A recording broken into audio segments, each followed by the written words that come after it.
So this is our new studio in Puerto Rico, and as you can hear, it's incredibly echoey in here. But this is what our studio sounds like now. Not perfect, but way better. So let's walk around and I'll show you what we've done to this area to cut down on the majority of our echo. So let me give you guys a tour of this space before we've added any sound dampening. Now, obviously we have these backgrounds set up. These are made by Gravity. We're going to do a video exclusively on these very shortly, but we love these things. These are hand painted and they're actually surprisingly affordable. But like I said, we'll talk about that later on. Now, this has cut down on the reverb a little bit, but not enough. And that's because this entire house is made of concrete. I'm used to homes with wooden floors and drywall on the walls, and although you can still get a little bit of echo with that, it's nothing compared to the echo off of these tile floors and concrete walls. Everything in here is hard as a rock, and the sound is just bouncing all over the place. So we have a few things that we need to deal with. First of all, we need to stop the sound echoing off the walls, but then we also need to stop the sound echoing off the floors.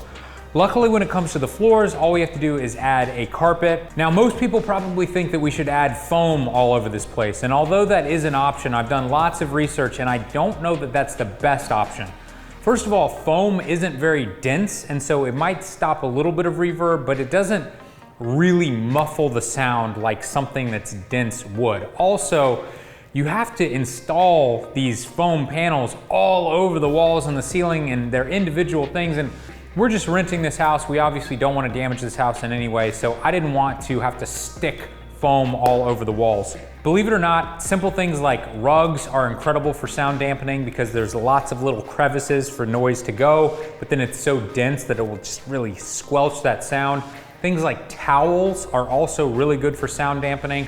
And that led me to discover sound blankets. So we have a ton of sound blankets over here.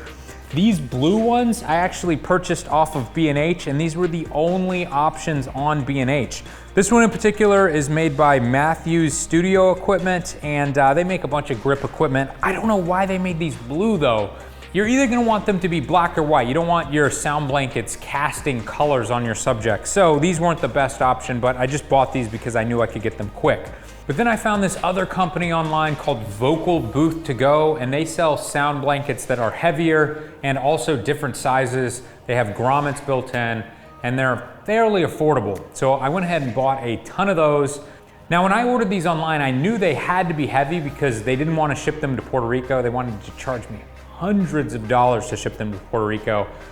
But I knew Patrick was heading back to Charleston anyway, so I just had him ship them to Charleston, and I said, hey Patrick, pick up 8 sound blankets. It's not a big deal, right? Just throw them in my kiteboard bag. All right, let's see how much this bag weighs. I'm gonna guess this has gotta be 70 pounds.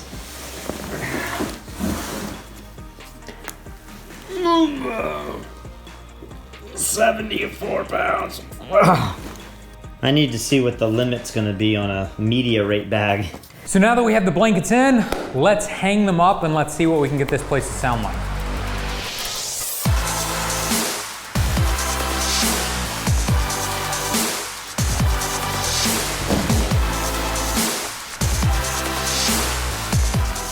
So we've got the sound blankets up and already it sounds completely different in here.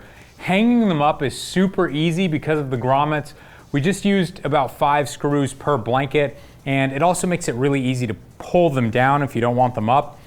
Before we were thinking about hanging them on background stands, but background stands were just all over the place. They were in our way. You know how much floor space they take up. So having them be able to stick to the walls has been great. And then of course, when we move out of here, all we have to do is remove the screws, put a little bit of putty, repaint those holes. It'll look good as new. Now, this particular corner here of this room, we can hear a strange reverb still.